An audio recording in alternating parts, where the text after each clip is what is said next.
Fala galera do YouTube, beleza? Meu nome é Eduardo e estou iniciando aqui mais um vídeo no canal. Hoje, como você está vendo no título do vídeo, vamos falar um pouco sobre o momento do Flamengo atual, que mesmo com a mudança de técnico, saindo o Domenech, chegando o Rogério Ceni, o Flamengo não consegue desenvolver um futebol legal que leve o clube a disputar o título do brasileiro, já que a competição que restou após ser eliminado da Libertadores e da Copa do Brasil.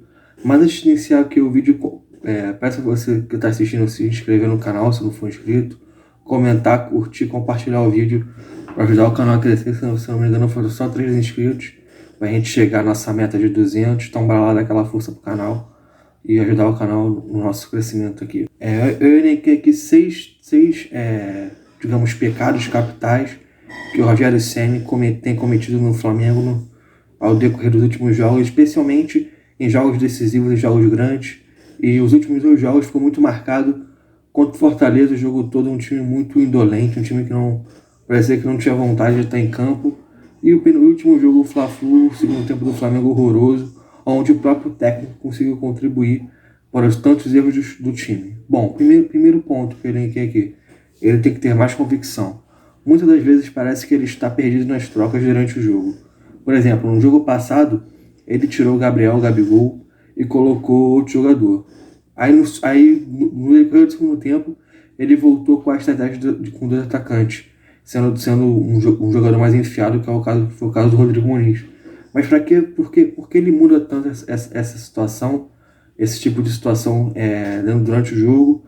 Aí ele mesmo se corrige, entendeu? É complicado, ele tem que ter mais convicção no que ele quer fazer. No jogo contra o Bahia, por exemplo, ele tirou um lateral direito, colocou o João Gomes de lateral e depois teve que refazer a mudança para colocar o Mateuzinho sem necessidade, entendeu? Tendo ali uma troca, podendo fazer uma troca simples. Ele quer inventar muito e muitas das vezes o simples é mais bonito que querer inventar alguma coisa, querer mostrar que você está querendo colocar alguma coisa nova sem necessidade com relação ao time do Flamengo, que tem elenco, que tem jogadores capazes de substituir o outro à altura. E no último jogo, eu acho que não era nem o caso de tirar o Gabigol. Acho que poderia ter mantido ele para abrir o jogo, ter colocado um outro jogador, talvez tirar o Everton Ribeiro, que não estava jogando nada, ainda que tenha feito a jogada do único gol do Flamengo na partida. Colocar em prática o discurso de copiar o estilo de Jorge Jesus. Esse foi o segundo ponto que eu abordei. Eu acho que copiar o Jorge Jesus não é só você repetir o esquema tático e pronto. É você colocar os jogadores na devida posição. Por exemplo, a Arrascaeta tem feito uma função um pouco diferente da época do Jorge Jesus. Ele joga um pouco mais centralizado e na época do Jorge Jesus ele jogava um pouco mais aberto pela esquerda, tendo a liberdade, obviamente, de circular de um lado para o outro, bem como o Everton Ribeiro. Só que o Everton Ribeiro tá jogando um pouco mais na função tática, digamos assim, do que o Jorge Jesus pedia para ele. Isso vale para o Bruno Henrique, para o Gabigol, mas para o Arrascaeta não. Eu acho que ele tem que imitar, digamos assim, isso também. Óbvio que você não pode ser um copia e cola de um técnico, você tem que ter as suas ideias. Mas se ele veio com esse discurso, acho que ele tem que colocar em prática isso, não somente repetindo o esquema tático e de vez em quando, em alguns jogos, conseguir aquela marcação-pressão. É você também colocar os jogadores nas características, nas posições certas, de acordo com essas características para que eles possam render de forma melhor, mais coesa, e o time consiga ter um desempenho mais fluido no jogo. Terceiro ponto, parar de apostar em jogadores que não têm nível para jogar no Flamengo. Acho que esse é um ponto muito importante, porque ele pediu a renovação do PP e não faz o menor sentido um jogador desse que nunca teve chance ter uma renovação dessa e que não contribui nada para o elenco, porque é só para trocar um para o outro. E você tinha um jogador muito bom, por exemplo, que já aconteceu de colocar o Arrascaeta para colocar o PP, que não vai contribuir nada para o jogo, só vai atrapalhar o time.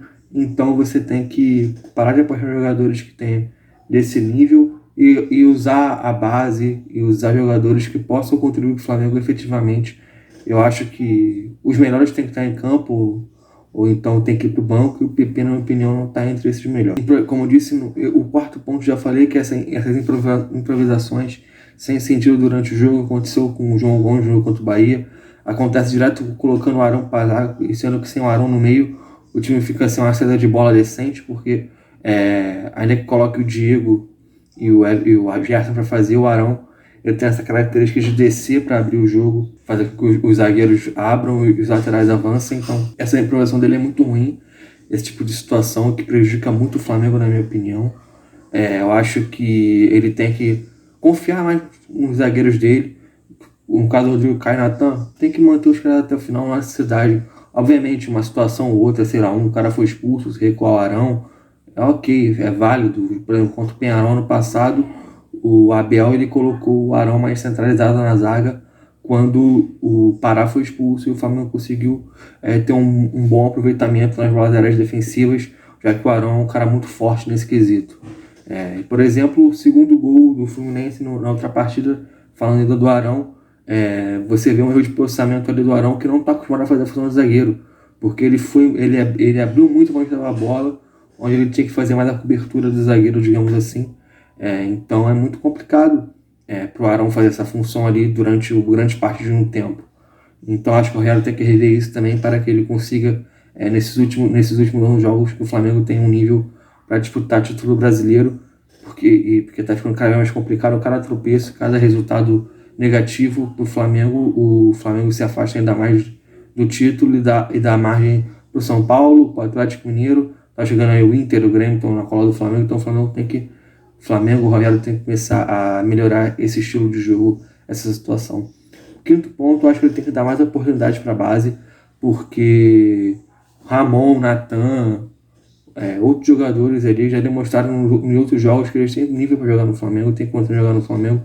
Então, para que ficar apostando em medalhões quando você tem jogadores da base que podem contribuir muito mais fisicamente, taticamente, porque eles vão entrar com vontade. O João Gomes foi exemplo disso, quando o Arão estava fora, ele entrou e jogou bem. Tem o Daniel Cabral, tem o Ramon, tem o Gabriel Noga, Guilherme Bala, Yuri Oliveira, Richard Rios, enfim, tem bons jogadores ali na base que ele pode usar e fazer com que o Flamengo revele jogadores bons, possa conseguir uma venda futura, e ele também pode contribuir muito mais para alguns jogadores que estão ali e não tem como entregar mais para o Flamengo, além do que já entregaram. E o sexto ponto, que eu acho que é um dos mais que me incomodam aqui, que é o time dele parece ser leão de treino. O que é isso? Toda hora sai notícia que o Flamengo tá treinando bem, com intensidade, mas chega no jogo você não vê isso. Não adianta nada você supostamente treinar com intensidade, mas na hora do jogo isso não acontecer. Tem que ser algo coeso, tem que ser algo que seja relacionável, digamos assim, um com o outro. Treinou bem, o jogo tem que ser repetição do treino. Então acho que se ele ficar marcado por isso, por um clube grande como o Flamengo, que tem um elenco, que ele tem que jogar muito mais, tem que produzir muito mais do que ele produzindo, acho que pode ser, digamos assim, o início do fim da carreira do Rogério em clubes grandes, que disputam o título e vai começar a rodar por clubes de menor expressão, que não disputam o título brasileiro, disputam títulos regionais, e eu imagino que não é isso que ele almeja para a carreira dele. Bom, esse é o vídeo de hoje, espero que vocês gostem, compartilhem, se inscrevam aqui no canal. Comente o que você acha desses pontos que eu abordei, se você concorda, discorda, qual que mais te incomoda. E comente aqui, compartilha com o pessoal para ajudar o canal a crescer. Esse é o vídeo de hoje, valeu, falou e tchau.